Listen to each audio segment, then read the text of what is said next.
Welcome to the Fabulous at 50 podcast, where we are changing the aging narrative. I'm your host, Joanne, and I'm thrilled to bring you stories that matter and celebrate your place in the world. As an advocate for lifelong learning, health, and women's empowerment, I believe it's never too late to live the life you've always imagined. Through lively and informative interviews with inspiring guests, we'll explore a wide range of topics relevant to our global sisterhood of vibrant, inquiring women just like you. Join me for today's episode, and let's start changing the aging narrative together.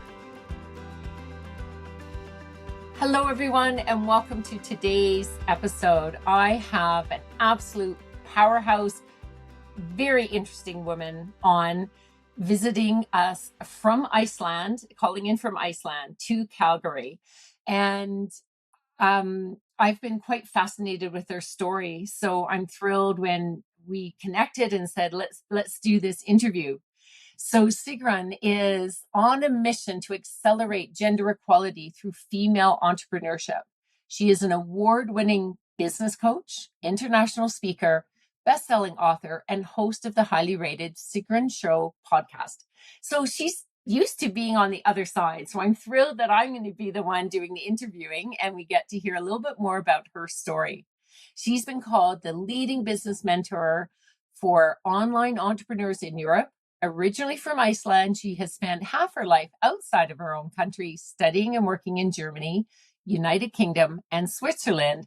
And we are absolutely thrilled that she's joining us here in Canada for today's interview. So welcome, Sigrun. Thank you for having me, Joanne. I'm excited to be here. Wonderful, wonderful. I know we have probably, I actually didn't look up the time change, but is it the afternoon for you already? Yeah, it's in the afternoon. But I thought this a little bit closer to Canada than Switzerland. So I'm always happy when I do interviews with US or Canada and I'm based in Switzerland. That gives me 1 or 2 hours. Excellent.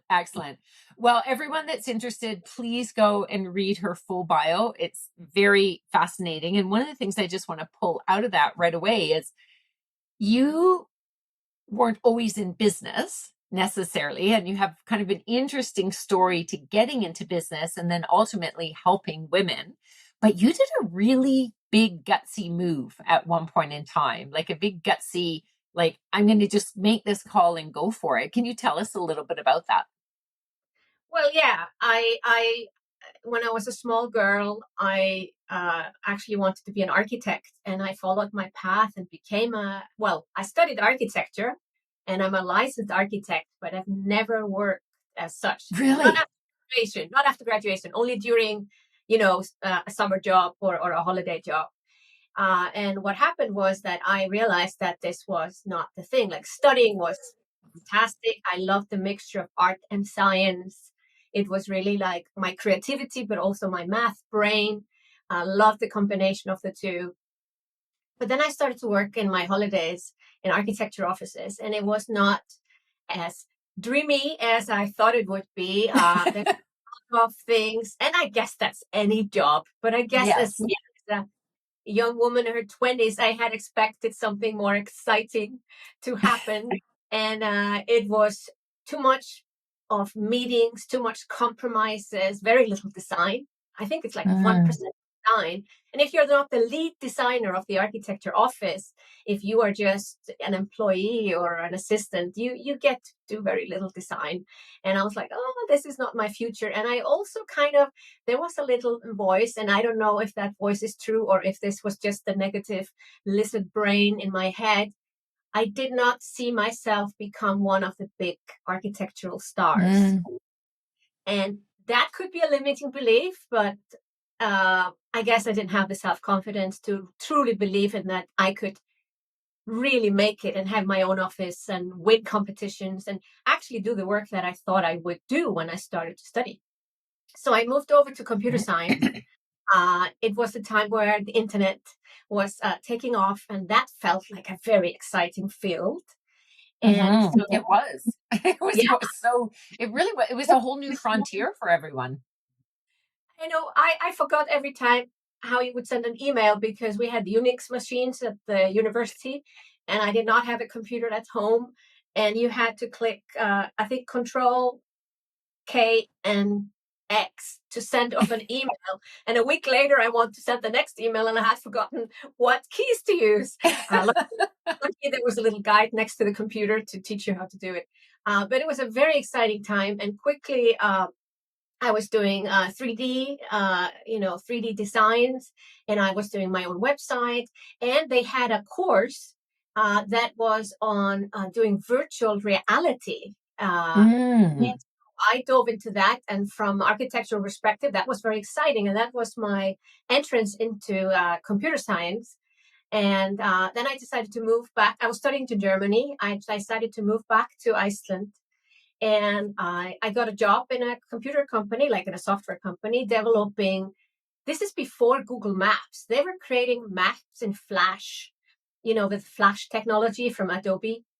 And we were creating maps for London and Paris and who knows what for Lufthansa. So that was quite an exciting job, even though I was an architect. That was my degree. So I Mhm. started studying computer science on the side. And But it sounds like because your brain works that way and there's that creativity, it seems yeah, like I was it, creating both the yeah, logic and the creativity part. So computer science is just as creative if you pick the right projects. And in absolutely. my job, overseeing this project of the maps was very exciting. We created websites with these wonderful maps. But then I lost my job because this was just after Mm. 2000, and there was the 2000 bubble where a lot of companies overinvested and they were just burning money. And this was fascinating. I'm just a regular project manager in a software company, but I start to ask myself the question, how do they make money? And I'm like, I'm not a business person. Why am I asking this question? But it just looked so off to me how expensive our offices were, and expensive chairs and computers and so many people being hired all the time. And I think my biggest shock was when they hired a programmer. He was not Icelandic; he was a foreigner, and was fine. I was just speaking to him English and trying to figure out how he could help me with my project. And I figured out that his knowledge of programming was less than mine, and Ooh, that was like, they just hired this guy, and this guy knows less than me. There is something wrong. And this was yes, just, then I started to say something to my, superiors. Like, I asked questions. I became this uncomfortable woman that wanted to know absolutely. too much. Well, it was very male dominated then, and probably still, but you were willing to speak up. Yeah. It ended up being fired, but I wasn't the only one. It was basically they had, uh, you know, gotten a lot of investment, but they were just wasting the money and not having a return. And a lot of companies went belly up around that time frame all over the world. It was not just Iceland, but it was a wake up call. And I was fortunate enough. There was a course uh, going on, especially for women. Unfortunately, it's not running today, but maybe it inspired me to do what I do today. Is that they had a special course at the University of Reykjavik for women who want to learn how to create a business plan. It was Okay. supported by a bank and Deloitte. So you paid, I don't know, 1/4 of the actual cost of the course. The rest was sponsorships, because they Oh, wanted good. to empower women to learn how to create a business plan for a potential business idea. And this was Very cool. just a blessing. When I lost my job, I get into this program, and it started off something, but then I was too scared to start a business. I was too scared. So I got another job in a software company. And I was there for 1 year. And I loved this little company, only 15 people, much smaller than the previous one. And very quickly, I was taking care of all the clients, going to all the meetings, selling the software, even though I had never seen the software before. So I found a new talent. I didn't realize I could sell, but I think consulting, selling, when you really believe in a product, anyone can do that. Um, Yeah. and then one day, I get a note from the company. I took a day off. Uh, the company was sold. And I got this crazy It was idea. sold on the day you took a day off, and on that day it got sold. No, actually, it Okay. was sold before. So it was Okay. sold. It was sold. We hear it in the news that the company has been sold. Nobody talks to us. A couple of days later, or I don't know, maybe 2, 3 weeks later, I take one day off because I'm studying for a computer exam, the thing Yeah. that I'm doing on the side. And then the owners come and visit the company on that exact day when I'm there. But in the meantime, between the company being sold and them visiting the company, I start to get this crazy idea that I could become the next CEO. And I don't know where I got Okay. the idea from. Uh, but my interest in business had obviously increased just in like in the last 24 months. I had done this course. I was now selling a software. I was kind of, my understanding of business was suddenly kind of, yeah, I was interested. And I saw, like, it's not so complicated to run a business. It's common sense. You have to earn more and spend less, and you Yeah. have to take care of That, clients I and think that bears repeating for most people in business. Spend less, earn more, or at least earn more than what you spend. That is the key. products, to your Yes. best ability. You have to provide good customer service, take good care of your customers. And I felt I could do these things. But I had no clue. I had no business education, no business experience. But this idea wouldn't let me alone. And so on the day where I took the day off and was supposed to study, I get a phone call that the owners are at the offices, and it would have been better for me to be there to say hi if I'm interested in this job. Uh, and this is probably like beyond starting my business. I think this was the starting of it all. Is I picked up the phone and I made a few phone calls to figure out the mobile phone number of the new owners. And it was, first they didn't want to give it to me, but I said it's urgent and I work in this company and da da da da. And half an hour later, I'm sitting in a coffee shop with the owner of the business and his lawyer, and they're asking me thousands of questions that I cannot answer. But to make a long story short, I Yeah. got the job. That's amazing. I got the job. And I think the fact that I did this, I picked up the phone because I realized if I don't call today, if I don't talk to these guys today, this window of opportunity is gone. I didn't even know if I had a chance. And they loved my gutsy move. I They was going to realized say there, yeah, I have a friend. I don't know if you know that this word. I have a friend that really, likes to use gumption. yeah, You have gumption. Yeah. yeah, the boldness of asking for the job without having all the, being able to tick all the boxes. And that's the problem we women unfortunately have. We don't apply for a job, or we don't go after a client if we feel that we cannot tick off all the boxes and we are 150% capable of doing this project or working with this client or getting this job. But in this case, I did apply for a job where I did not tick all the boxes and I got it. And it's I one of love the it. things that I've done. And I thank myself every day, because I think I wouldn't be doing what I do today if I hadn't done that first. I agree. I agree. So let's segue into, this is a really good segue into so you've done that, you were working in business, and really the next move was just as gutsy because you were getting a little bit older, where people think you want to just keep that job security, you're going to be, I don't know, like aged out in corporations. Like I know a lot of women that start going, oh, I'm just being looked over for advancement.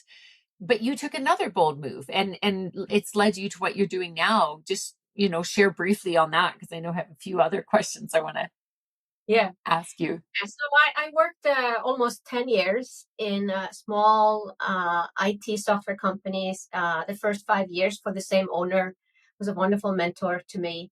And then I get the wrong owners, the company sold. And Yeah. so I find myself in London. I'm doing then an MBA because I was like, now I need to study business. So I do my fourth master's degree. But in London, I meet my husband, and he's from Switzerland, British Swiss. And I'm in between jobs, and I'm 40. What was I? Oh, it's 2008. So no, I was not 40, so maybe 37. But I thought to myself, I gotta try it out. Is this the one and only? And it was so unlike me, being a business person, being so much for gender equality. Women shouldn't be giving up everything for men. And I decided to move from Iceland to Switzerland to check if this was the man for me. Amazing. Oh, I love that. And then I was in Switzerland, and It then it took, obviously worked out. I'm assuming it worked out. yeah, Or married, happily married, still together okay, good. today. All went that well. But it took a while to get a job, because when you move from one country to another, nobody cares who you are and all your credentials, even if you have some accolades and all that stuff. They don't really care.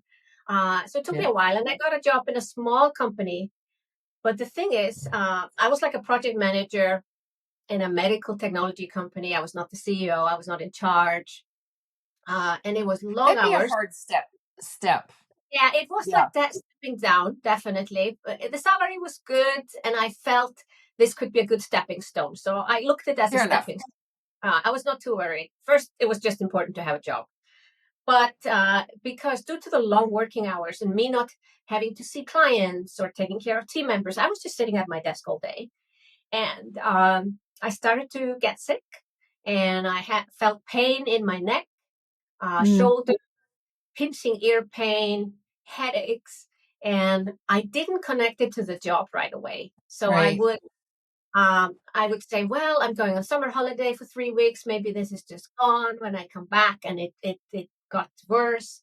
And some of the headaches was then Wednesday, Thursday, Friday. So it was starting to get quite obvious that as soon as I started to work, the headaches came. And one day I couldn't work, and I Mm, was unable to work for 7 months. It was a very wow. hard time for someone who is like what do you call it, like an A person, like, Oh yeah. driven, Go, go, go. yeah, ambitious, Driven. motivated, love working. I'm probably more of a workaholic than not. And not being able to work for 7 months was quite tough. And I realized I had to reassess my life. And I don't wish it on anyone that they have this, but for me, it was kind of a blessing in disguise to say, do I really want to work for someone else? Do I Yeah. maybe want to work for myself? Do I find the courage now to start my own thing, which I didn't have, what was it, like almost 10 years earlier when I did that business course, when I didn't have the guts to do it. And I felt I didn't have a choice.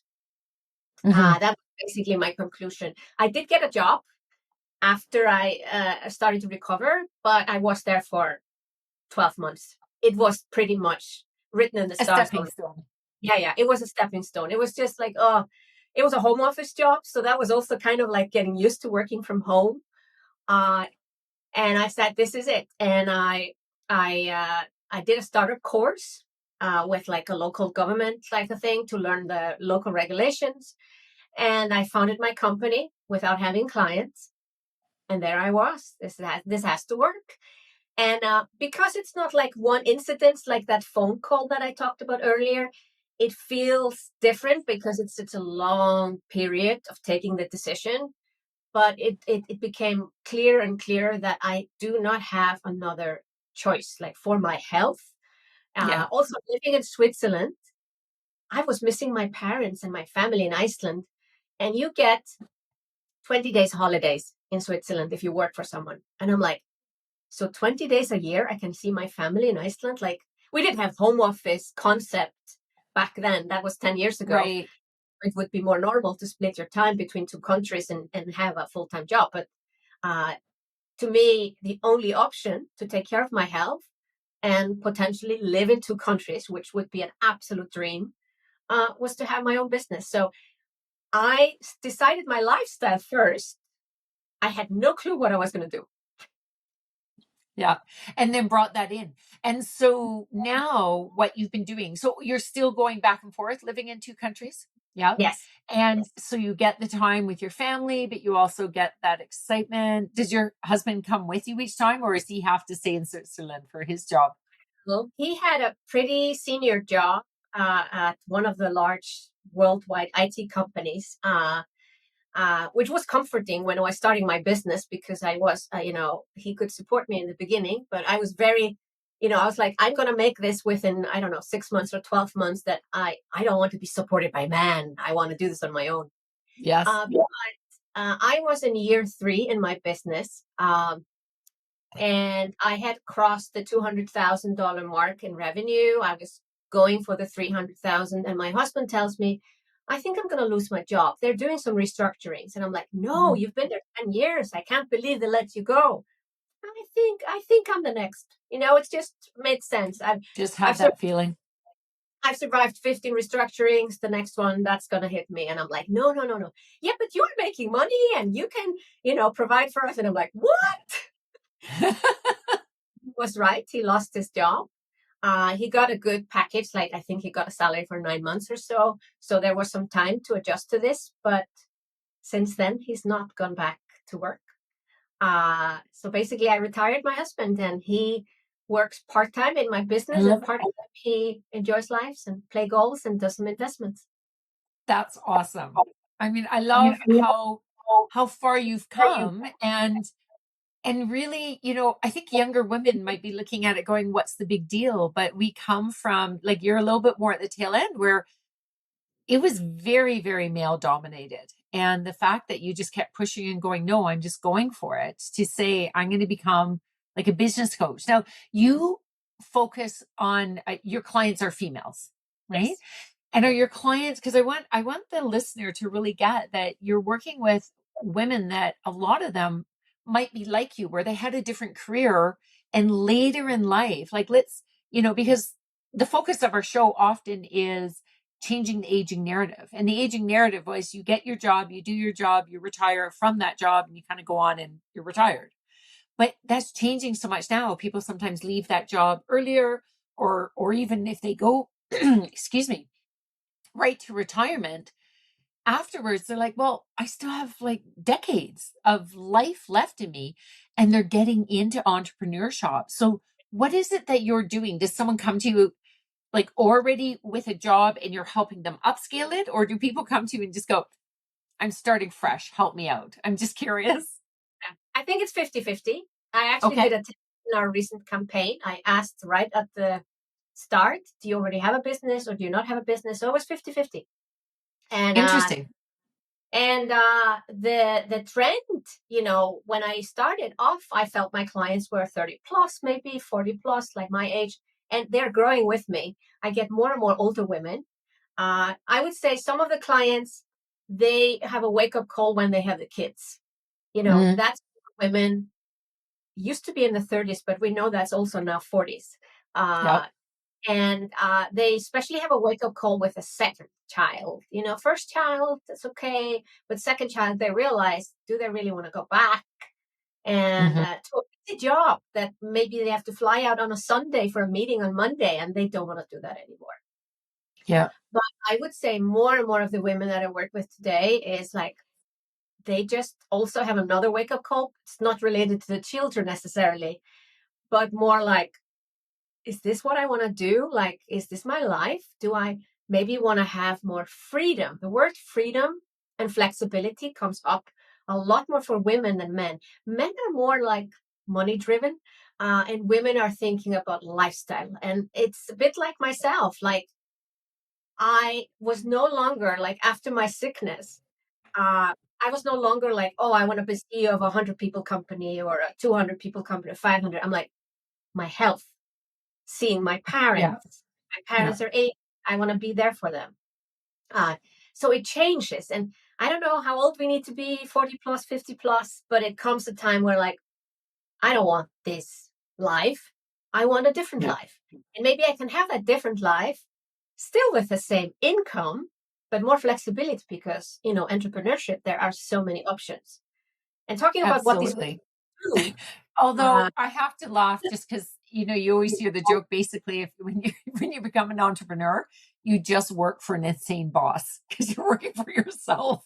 that is true. So we have to be careful, because that's a tough bus. We are It toughest is. on ourselves, and I have to be extra careful with my health issue, not to go overboard because I love my job so much. I could sit at my computer all day long and come up with new products or write another blog post or email or whatever, but I have to be careful. So I do have my Yeah, husband helping me there. He takes me away from the computer and that's says we good.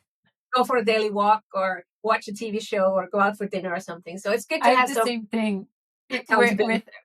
yeah, my husband's a teacher, semi-retired, so working substitute.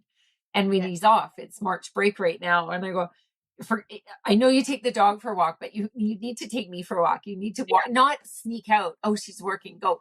It's time for our walk because I you need that fresh Ex- air, right? Like that to get Yeah, he out does. there. Um, so a couple questions. You did mention, and I know we said in your bio about kind of award-winning books and stuff. You have a book out right now, and I understand you have a gift. So anyone listening, please go and claim your gift. Do you want to just share what that is? Yeah. So I wanted to share like what these women do, like not just like Oh where they yes. come from or why they start their business. Okay. And I have been, I've been doing this now for 10 years, but 2018, I realized I needed to change the way I teach. I had created like this 12-month business program. I want to teach women everything in online business, and they come to me and it's like an MBA. But they were not doing the work. You know, they get all excited in the beginning and then I'm Yeah. like, not on my watch. So I created more like a boot camp. It's I tell people what to do this week and this week and this week, and they have to fill out a form and submit a form that they've done it. And so it's kind of like really school. I like And it. I call it Kickstart. And I created 2018. And now we have 3,500 or 4,000 women have gone through the program. And they create a course because I think what is so helpful when you're starting out in online business, if online business is your thing, is to create something tangible. You know, yes, you need to write a blog post and maybe build your email list and all that stuff, but creating a course feels very, very, very tangible. So It I is. focused on, Yeah. yeah. And I found out I did not know this. This is interesting. I was in business many years, and it was through this course creation program that I realized how many different types of courses these women are creating. Oh, Sewing, okay. crocheting, drawing, sketching, lots of Oh, cool. course, singing. Uh, and these are women who maybe are an expert in it and then start to kind of expand with courses. Or I have an accountant that has never learned how to be a seamstress, but has now thousands of clients teaching sewing courses. So they take Hmm. their passion and turn it into a profitable business. Then there are others who have experienced something. Like, let's say you go through a harsh divorce and you want to help other women have it a little bit easier or know where to find resources. Then you help them with Right. that. So you're taking your own experience. You could say it has turned into a passion. So that, Right. again, it's a passion related one, but you've taken your experience. And yes, there are women who study nutrition and then they teach nutrition, but I must say that is one third maybe.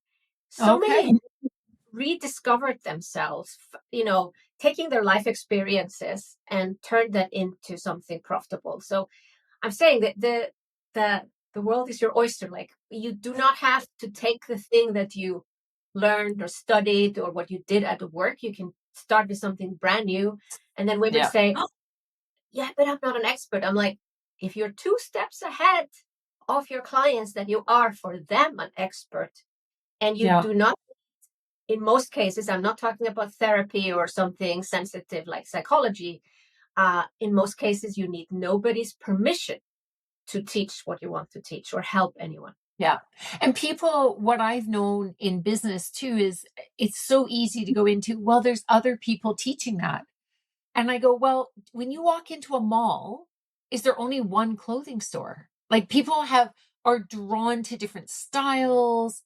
So there might be 10, I don't know, watercolor painting, people that you see online. Go to the one that you feel drawn to.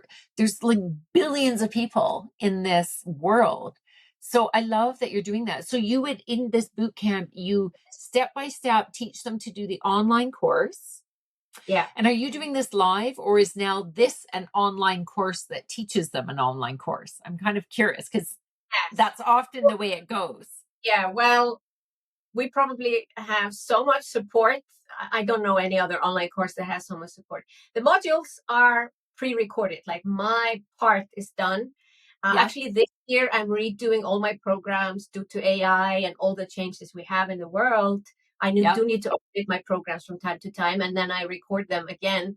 But they get access on a Monday morning to my lessons that I've recorded the Mm, day before. In this case, next year, I hope I don't have to always record my program every year. So typically, yeah. you can have it uh, be for a couple of years. But then I have coaches and mentors. I have 15 mentors in the program. And Nice. so people get all their questions answered. We have about 5 calls a week. People can attend at any time a call to get support. That's a lot My of support. really to have everyone finish. We have a 90% completion rate. And That that's is pretty fantastic. That is unheard. really high. I've done a lot of different courses and I can attest that's high. And is this taught in English or Yes, is it's there all. different languages? And the book that you mentioned before, that's why I wanted to explain all of this, is that Okay. I wrote the book. The book is the course, basically. So, Okay. yeah, because after 5 years of running this course, I was like, more people need to know this method. And you can try to do it on your own. Not recommended, but you can try it. But it's not a secret. I want Yeah. to really get out that this is what I do, or this is how my clients have achieved 6 and 7 figures. They created a course. They learned how to not sell their time; they sell value. And we've had now thousands of women go through the program. 90% completion rate still today, and so many amazing stories that I basically collected stories for the book. So maybe 1/3 of the book is just success stories of women who have taken Nice. their passion and turned it into a profit. And then the method itself is laid out. And it's typically a paid book on Amazon and on my website. But when I'm a guest on a podcast, I'm happy to give it away for Love free. that. Absolutely. It's like, please go into the show notes and download this book because, you know, it, it's like picking up a book for yoga or something. You can learn, you can do it on your own. And then if you're drawn to something, they can reach out to you to see about the course. How long is the course? I'm curious now. When I did it the first time, I had it 8 weeks, but now we've gone on to 12 weeks. It has a You need lot to that. do.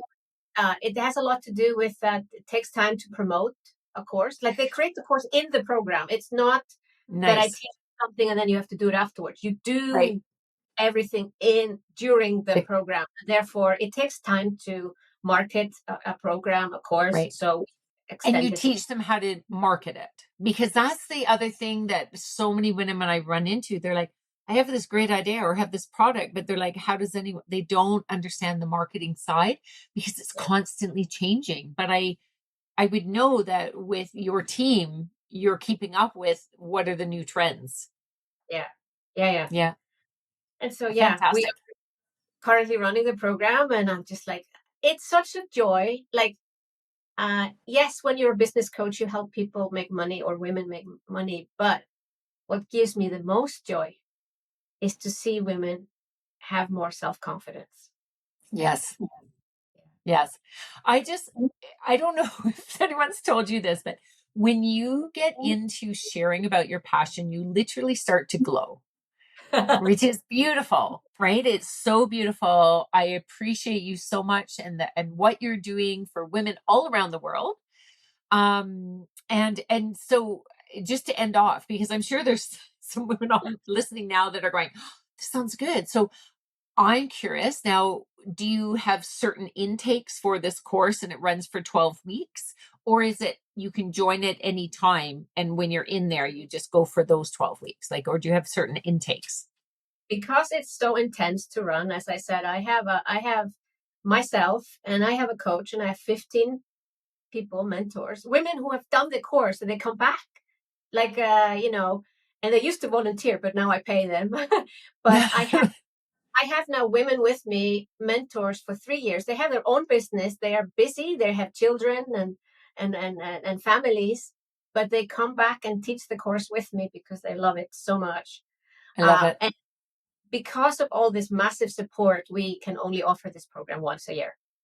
Okay. And so when's your intake? If somebody was saying now, I want to sign up, when would be your next intake? We start in January every year, end of January, Okay. and then it runs until beginning of April. But then we have other programs for people who are further. So this is Somba Kickstart is the name of this program. Then we have Sales Every Day, where we teach them how to create a sales funnel. Like, how do you automatically sell your online course? We have that starting in April. And then in August, I have another. So I started to create, and this is what everyone should do when they have figured out what they're good at. I realized I'm good at these kind of a boot camp method. The teaching methods I have is so good. I'm like, what else can I teach women? Okay, once they have the course, they need to know how to sell it. So that's another program. And then I have another program where they learn how to do a marketing campaign. The thing is, if you have a course on your website, no one is going to buy it. No one is going Right. to go there. They're No, not going to see it. it's not going to see it. It's like a book in the library just sitting there. No one even knows to take it out. There's two things you need to sell a course. First of all, you need leads. So that's why I created a program that helps people create a freebie so they can build Yeah. their email, because you need interested people that are interested in your topic. And then you can create a marketing campaign, which we call a launch, and that's another program. So yeah, I've Yeah. created it like a whole year for those who want to stay with me that long. And I decided to make it all these 10 or 12 week program, because after 3 months people get a little bit tired. I noticed a lot of women, especially if this is not their full-time job, they kind of like, I need to take a break. I'm like, okay, then I do sprints. They're 10 or 12 week Yeah. sprints, and you come back to me for the next one. Yeah. That is such a good way of teaching. And for people, because most, I don't know, I'm assuming most from my experience, women that are doing this, it's not like they have nothing and then they're taking this. They're doing their full-time job, they're doing this, and then at some point in time it flips where they can let go of the other job, because you need a source of income coming in, and there's a lot of moving parts. So it is fantastic that you are able to do this. And as I said, I can just see that you start to glow. You're so excited and passionate about it. We will have everything in the show notes for people to log into. But before we sign off, if you have like 2 or 3 pearls of wisdom or your advice for women I've heard, things you've said, if you can reiterate it, but if you just want to leave off on, this is Sigrun's sort of your guiding light for how you've lived your life, or what you're wanting women to really know, your lessons in life. Yeah. Well, I took a couple of decisions when I was 16 years old, and they have been my guiding light. Oh, I love that. In Iceland, we had the first female president in 1980. She was 16 years a female president. And when I was 16, I was doing a sewing course, or I was learning how to do a pattern. And the women there, like, oh, I didn't do this because I got married. Oh, I didn't do this because I got kids or skills or time or money, all the excuses. And I was 16 years old, and I decided I will always follow my dreams. Mm-hmm. The second one, I will never have a man stop me. And third, I will do something about gender equality. I love that. And you are. Yeah. And I think there's a fourth. You said it earlier at one point to me, is it's never too late. That I'll always follow my dreams. I just want to make sure that somebody listening is not like, oh, it's too late for my dreams. It's really never too late. If you're still breathing, go for it. Yeah. I have Right? women in programs that are over 70. I love that. Yeah. That's fantastic. That is fantastic. Well, I have thoroughly enjoyed our conversation today, and I'm so grateful that you were able to be on today and share your passion. And I imagine that 10 years from now, you're just, it must be very rewarding to kind of almost look at your tally and go, this many women served, or this many women It is. succeeding in life. Like that, what a beautiful payment to give yourself. It's true blessing. I feel grateful every single day. And it also is like nice when you get a message over Messenger for someone who has this realization that did maybe a program with me in 2020, and now they're crossing the $1 million in revenue, and they're like, all thanks to you, Sigrun. And I'm like, oh, That's fantastic. And really within a year or less, they could really have accomplished this. So yeah. that is huge. That is huge. Well, take care. And I would love to have you back on, because I know from my notes here that there's so many different other little twists and turns that we could talk about. But for today, thank you for being on. Thank you for And having take me. care, everyone. Make sure you go check out the show notes and certainly grab a copy of Sigrun's book. Take care. Thank you so much for tuning in today. But before you leave, I'm curious. What pearl of wisdom are you taking away from today's episode? I do hope it held some inspiration or information for you to live your best life. If you are not yet part of our sisterhood, I invite you to join our community by visiting our website, fabulousat50.com, and you'll receive a free copy of our ebook, Make Mine Fabulous, 21 Ways to Energize Your Life. It is packed with loads of tips and tricks. Plus, if you haven't already done so, please subscribe to this podcast and leave us a review to let us know what you think. Remember, keep choosing fabulous. It's never too late to live the life you deserve. Catch you on the next episode.